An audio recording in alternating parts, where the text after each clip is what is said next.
إن الحمد لله نحمده ونستعينه ونستغفره ونعوذ بالله من شرور أنفسنا ومن سيئات أعمالنا من يهده الله فلا مضل له ومن يضلل فلا هادي له وأشهد أن لا إله إلا الله وحده لا شريك له وأشهد أن محمدا عبده ورسوله اللهم صل على محمد وعلى آله وأصحابه ومن تبعهم بإحسان إلى يوم الدين أما بعد قال الله تبارك وتعالى وربك يخلق ما يشاء ويختار الله سبحانه وتعالى wuxuu doono asagaa abuura haddana wixii uu abuuray asagaa kala doorta ilaahi weynaa subxaanahu wa tacaalaa asmaanta iyo maalmaha iyo bilaha asagaa abuuray asagaana kala fadilay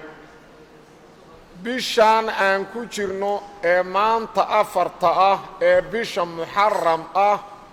ee maalintii talaadada habeenkii talaadada dhalatay bilu maalin ma dhalatay habeenkii talaadaad dhalatay waxaa ka bilowda sanadka dadka muslimiinta ah ay tirsadaan oo ay dhici karto dad badan siday sanad kale ee ummado kale ee gaalaha u leeyihiin u tirsanayeen inaysanba oqoon sanadka muslimka meeluu ka bilowdo iyo meeluu ku dhammaado midnaba ilaahi weynaa subxaanahu wa tacaala wuxuu yidhi ina ciddata shuhuuri cinda allahi 12 shahran fii kitaabi illaah yowma khalaqa asamaawaati waalarda minhaa 4 xurum dalika diinu اlqayim ilaahay agtiisa sanada waa 12 bilood bilaha waa 12 ilaahay agtiisa waxaana ka mid ah 4 bilood oo xurmo leh cirka iyo dhulka maalinkii la abuuraana ilaahay saas ka dhigay mushrikiintii carbeed xoogaayay isku qasqaseen laakiin nabigeenna markii la soo diray xadiiska bukhaari iyo muslim xadiidka abibakra ayuu rasuulku sala allahu calayhi wasalam caddeeyey oo uu yidhi ina zamaana qad istadaara ka hay-atii yowma khalaqa allahu asamaawaati waalard zamankii waa soo wareegay sidii ilaahii weyne maalintuu cirka iyo dhulka abuuray uu ka dhigayuu noqon sanadu asanatu 12 shahran sanadu waa 12 bilood 12 bilood minhaa 4 xurum nabigu wuxuu yidhi salى اllahu calayhi wasalam waxaa ka mida 4 bilood oo xurmo leh 4 bilood oo xurmo leh ayaa ku jiraan 3 waa isku xigaan waa bisha dulqicda iyo bisha dulxija iyo bisha muxaram oo midda haddaan ku jirna ah bilna waxay u dhaxaydaa jumaadulaakhir iyo rajab oo waa bisha jumaadulaakhir iyo shacbaan oo waa bisha la yidhaha rajab afartaas biloodaa la yidhaha bila xurmo leh sanadka muslimiintu wuxuu ku dhammaadaa bil xurmo leh oo bisha dilxija ah wuxuuna ku bilowdaa bil xurmo leh oo bishaan muxaram oo maantoo jumcaa marayda 4 oo habeenkii talaadada dhalatay bishaas markaa oo sanadka muslimiintu ka bilowdo waa bil aad u weyn weeye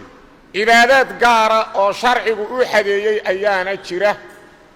cibaadadaas oo ay ka mid tahay soonkuna sidiisa cibaadaadka waaweyn ee ilaahay riladiisa lagu gaaro jannada allena waajibiyuu ka mid yahay naartana gaashaanka ka noqda oo nabigu sala allahu calayh wasalam asawmu junna uu yidhi soonku waa gaashaan soonka bal cibaado lamiduhu ma jirto cibaado la garab dhigaa ma jirto cibaadada ilaahay inuu ku jeclaado lagu gaaro rilada rabbi lagu gaaro weeye soonku abi umaama saxaabigii jaliilkaa wuxuu yidhi maalinaan rasuulka u imid uu yidhi sala allahu calayhi wasalam xadiis imaamu axmed iyo nasaa'i iyo dabaraanay wariyeen isagoo rasuulku ciidan diyaarina oo jihaad u dira markaasaan idhi yidhi yaa rasuulallah udcu llaaha lii bishahaada waxaad ilaahay iiga baridaa in uu shahaado igu risaaqo oo uu shahiid iga dhigo macnaha dagaalkan haddii la galo gaaladu ay gacantooda ilaahay ugu bixiyo markaasaa nabigu yidhi allaahuma sallimhum waqannimhum ilaahayow soo nabadgeli ciidankan qaniimana soo sii waa gaaladii waa soo qaniimaysanay waana soo nabad laabannay markaasaan maalin kale annagoo baxayno jihaadkii u soconnaan yidhi rasuulka allah yaa rasuul allah udcu llaaha li bishahaada rasuulka allow ilaahay ii bari shahaado inuu igu risaaqo oo maanta jihaadkaas aan gelayo gacanta gaaladaan ku baxo markaasuu nebigu yidhi allaahumma sallimhum waqannimhum ilaahu soo nabadgeli ciidankan ilaahu qaniimana soo sii maalin saddexaadaan sidii oo kale markaasuu sidii yidhi markaasaan rasuulka u imid waxaan idhi yaa rasuul allah ataytuka tatraa 3 maraat 3 mar oo isku xigtaan kuu imid anoo ku weydiisanaya inaad ilaahay shahaado iiga barido tu walba waxaad lahayd allaahumma sallimhum waqannimhum faqad salimnaa waqanimnaa waa iska soo qaniimaysayna waana nabadgelayna yaa rasuulallaahi famurnii bicamalin adkhulu bihi ljanna rasuulka ilaahayow ii amar camal aan jannada ilaahay ku galo waxa aan baxsadka u ahay markaan ku leeyahay shahaado alla iiga bari jannaan rabaa rilada rabbiyaan rabaa camal aan jannada ku galo ii sheeg markaasuu rasuulka inuu yidhi calayka bisawm fa innahu laa mila lahu soonka daa'im wax lala dhigo oo la miduhu ma jiro wax camala iyo wax cibaadaa oo la miduhu ma jiro calayka bisawm fa innahu laa mila lahu soonka daa'im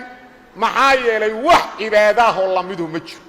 inaan cibaado la miduhu jirinna waxaad ku fahmayda xadiiska bukhaari iyo kayrkiis rasuulka sala allahu calayh wasalam ee xadiisulqudsiga wuxuu yidhi qaala allahu tacaala ilaah wuxuu yidhi kullu camali ibni aadam lahu alxasanatu bicashri amhaaliha ila sawm fa innahu lii wa ana ajsi bih camal kasta oo banu aadamku sameeya asagaa leh halkii xasano 10 loogu dhifanaa qaarna ka badan ilaa 700 la gaaro soonku kuma jiro soonka ana aqaanu ilaahay ana ka abaalmarinay ana iskale ana ka abaalmarinay macnaheedu waxay tahay abaalmarin waxaas oo dhan ka weyna alla ku abaalmarina oo ilaahay maahana cid kale ugu aysan jirin intuu la eegay sababtuna waxay tahay soonku waa sir bayna Allahi wa bayna al-abd qofkaan inuu sooman yahay soon sharciya rabbi kaliya og ilaa qofku hadduusan doonin in uu soomo dadkana istuso ayadoon loo jeedin wax iska cuni kara qofka marka sida xaqiiqada u sooma waa qof mukhlis oo ilaahay dan kale saas daraadeed ilaahay abaalmarin gaar uu ku abaalmariya tan kale soonku sabar u xambaarsan sabarku waa 3 nooc 3diiba asagay iskugu timid sabar laga sabro macaasida qofka sooman soonka sharciga dadka ma xanto been ma sheego wax ma dilo wax ma qiyaano illa soonkiisa fasaada marka macaasidii waa ka sabra qofka sooman sabarka nuuci labaad asabru ala daacada ilaahina uu ku sabraa sabarka saddexaad oo xanuunka iyo dhibka lagu sabra gaajo iyo haraado ku sabra saddexdii sabar haay isku darsaday ilaahayna wuxuu ballan qaaday dadka saabiriinta ajarkooda xisaab la'aan inuu siiyo inma yuwaffa saabirun ajrahum bighayri hisaab dadka saabiriinta ajarkooda xisaab la'aan lagu siiyaa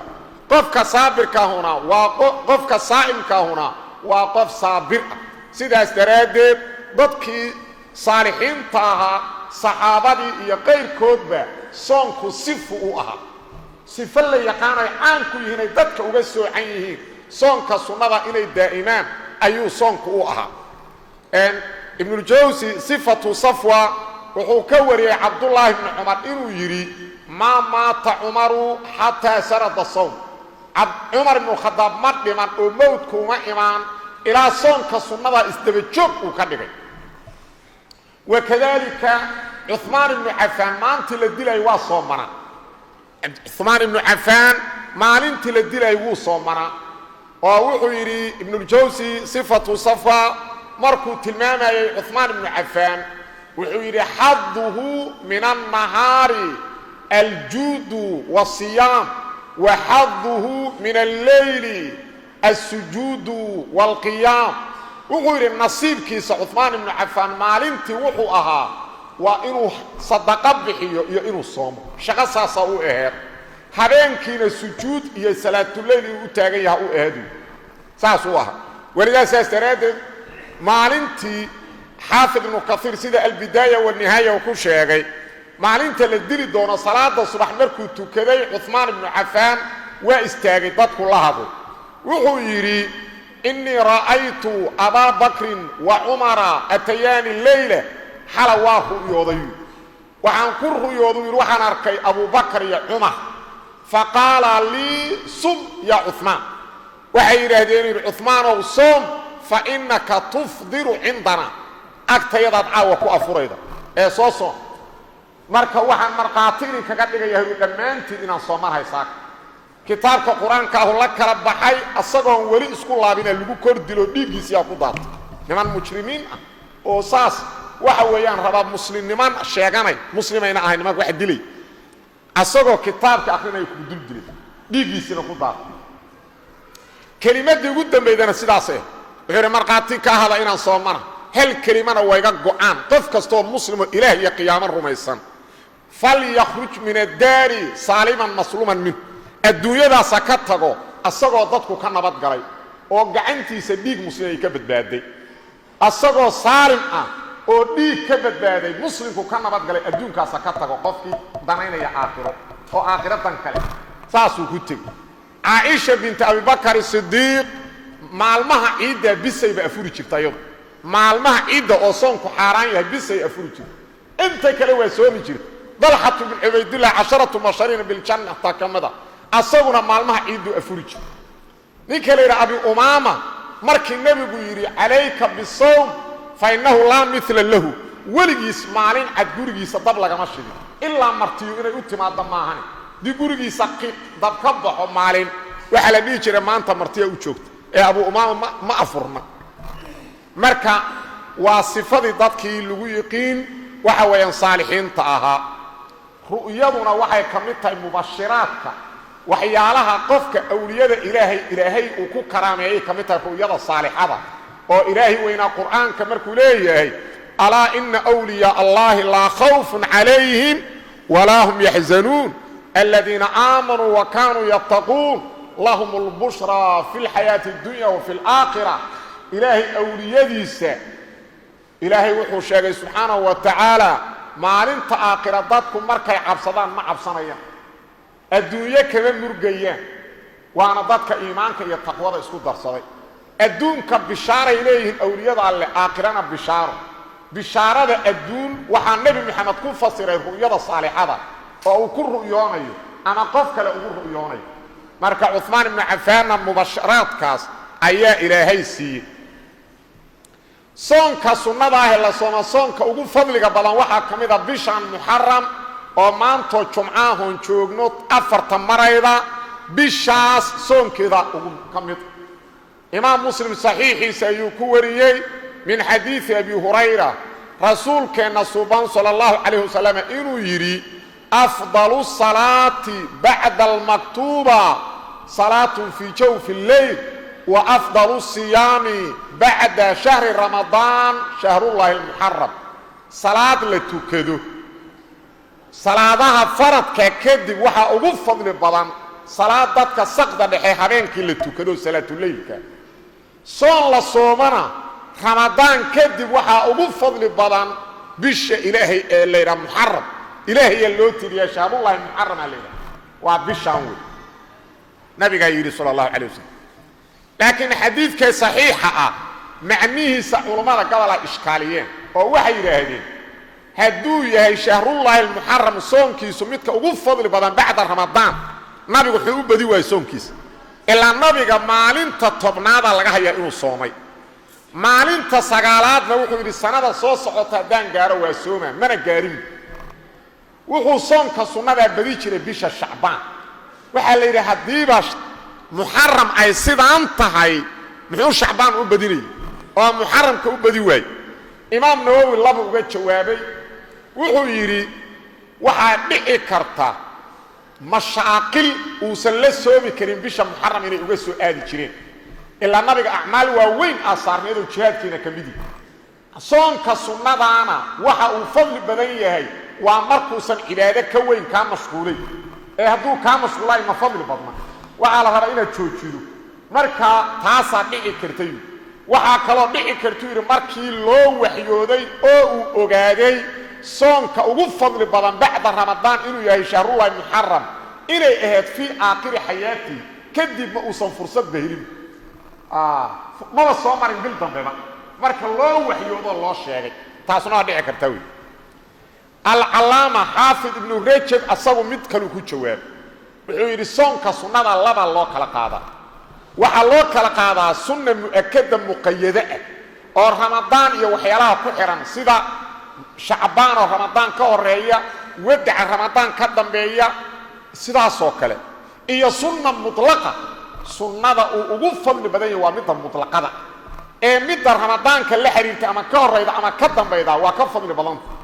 wakadalika waxaa la ogsoon yahay cashru dilxija soonka la soomaa waa ka fadli badan yahay bishan muxaram maxaa yeele waa muqayadkaas marka soonka ay ka fadli badan tahay bisha muxaram waa soonka mutlaqa ah saas weeye bishan soonka la soomo afar martabuu soo maray bukhaari iyo muslim waxaa ku sugan xadiidka caaisha waxay tidhi yowmu cashuuraa kaanat ilqurayshu tasuumu yowma cashuuraa wa kaana rasuulu llahi sala allahu calayh wasalam yasuumu fi ljaahiliya cashuuraa maalinta tobnaad ee bisha muxaram ee bishan hadda ku jirna ah ay tobanka tahay quraysh waa soomi jireen waqtigii jaahiliga nabiguna waa soomi jiray sala allahu calayh wasalam falamaa qadima almadiina taas waxay ahayd marxaladii hore sababkay u soomi jireenna waxaa la sheegay intay dembaabeen ayay u tageen dad ahlu kitaaba markaasaa la halidiin dembi dhaafay ordaa sooma diimihii horey marka ka qaateen falamaa qadima rasuulullaahi sala allahu calayh wasalam markii rasuulku soo galay madiine amara saama yowma cashuuraa wa amara bisiyaami markuu madiine soo galay nabigu waa soomay cashuuraa dadkiina waa amray weliba sababta ku xambaartayna waxay ahayd sida bukhaari iyo muslim ku sugan min xadiidi ibni cabbaas markuu soo galay madiinuu wuxuu arkay yahuudii oo sooman markaasuu yidhi maa hada alyowm alladii tasuumuunahu xuya maalinkan aad soomantihiin markaasina hada yowmun cadiim anja allaahu fiihi muusa wa qowmahu waqaraqa fircawna wa qowmahu waxay dhahan war maanta waa maalin weyn waa maalinkii ilaahay nabi muuse iyo qoomkiisii badbaadiyey waana maalinkii ilaahay fircoon halaagay iyo qoomkiisi markaasaa nabigu yidhi sala allahu calayh wasalam naxnu axaqu wa wlaa minkum bimuusa oo naxnu axaqu wa wlaa bimuusa minkum annagaa nabi muuse idinkaga dhow annagaa idinkaga xaqnimo badan markaasuu amray nabigu in la soomo weliba xadiidka salaamata ibnulaqwa ee saxiixaynka ama muslimka oo kaliyaba uu wariyey xadiidkaas waxaa ku sugan xadiidka salaamata ibnulaqwa ee muslimka saxiixiisa uu ku wariyey qayrkiisba waxaa ku sugan nabigu ninuu yidhi iclaami maalintii cashuuraa waagu maku bariyey markaasaa nabigu yidhi waxaad tidhahdaa dadka u sheegtaa man akala falyasum baqiyata yowmi qofkii wax cunay saakay inta maalinka ka hartay ha afhaysto waman lam ya'kul falyutima sawma qofkii aan wax cuninna soonka ha dhammaystirto waa amr markaas ahlucilmiga gabal ay yidhahdeen waajib u ahaa sida abu xaniife oo kale waajib u ahaa yidhah xadiidka saxiixaynka caaisha waxaa ku sugan falamaa furida ramadaan taraka yowma cashuuraa markii bishii ramadaan soonkeeda la waajibiyey nabigu waa ka tegey yowmu cashuuraa laakiin muxaqiqiinta muxadisiintu waxay yidhaahdeen waxa uu ka tegey waa amarkii waajibka ahaa inuu yidhaha hala soomo wey laakiin sunnanimadii kama tegin maxaa u daliila inuusan ka tegin xadiiska muslimka u daliil oo uu nabiga sala allahu calayh wasalam markii la yidhi maalinkan cashuuraa oo aad soomaydo yahuudda iyo kirishhtaankuna waa soomaan nabigu wuxuu yidhi sala allahu calayh wasalam lain baqiitu la asuumanna taasic haddaan sanadaas la in baqiitu ilaa qaabilin sanada soo socda haddaan gaaro maalinta sagaalaadan ku dara maanta sagaalaad waxa u soomaa inuu khilaafo ahlu kitaabka gaalada nabigu mar kasta wuxuu jeclaa gaalada inuu khilaafo maalinta tobnaadna wuxuu u soomaa waa la weydiiyey saxiix muslimku ku sugan yahay waa la weydiiyey maalinka tobnaad soonkiisa nabigu wuxuu yidhi hal sana ilaahay ku dembi dhaafa yukafiru asana almaadiya hal sano tagta ilaahay ku dembi dhaafa qofka sooma maalinka bishan muxaram ee maanta afarta ah maalinkay tobanka halkaas maalin qofka sooma hal sana ilaahay ugu dembi dhaafa waa arrin aad u weyn bal fiiri hal sano ee ilaahay ugu dembi dhaafa kelimadda ugu dambayda waxay tahay soonka oo maalinkan muxaram ku jirta ee ah maalinka tobnaad la soomaya 3 martabo leey sida xaafid ibn xajar uu maray maalinta sagaalaad in la soomo sida nabigu uu amray xadiiska muslim maalinka tobnaadna lagu daro sida nabigu uu amray sallallahu alayhi wasallam oo ah maalinka halka sana la isku dambi dhaafay maalinta koob iyo tobnaadna lagu daro sida xadiis imaam ahmed uu wariyay يوم كهرية أما يوم كدنبي وشيء حافظ من حجة حديث كواد دليشي سيدا صانا أفضل أحمد محمد شاكر حديث كوا قويي وحديث كالعلم كقبل الضعيفين لكن هو قويي سأسترد العلماء الشافعية وحي رابان صدح ضبا إن لا صومو ساسا درجة وقص الريضة أو صدح ليسكو حريري يقف الأمة حنام بلدنا وحي رهدان قف كلابا الله كالقادة bisha in la isku khilaafsanay shakina uusan ku jirin maalintay dhalatay markaas laba maalin iska sooma illa waa hubaa maalmihii laakiin hadii shaki galo oo uusan bishii xaqiiji karin saddexda inuu isdaba dhiga fiican si maqada uu u dhigo marnaba uusan u gafin maalinkii horta ha ku soo gasho hal la hubsado marnaba ha gafin saddexda isla xariir hada huwa al-afdal sidaas wanaag badan insha Allah marka naftayda iyo nafta dadka walaalaha muslimiinta waxaan isku boorinaynaa fursadaas inaan ka faa'iideysan oo aan aad dadka loogu wacyi geliyo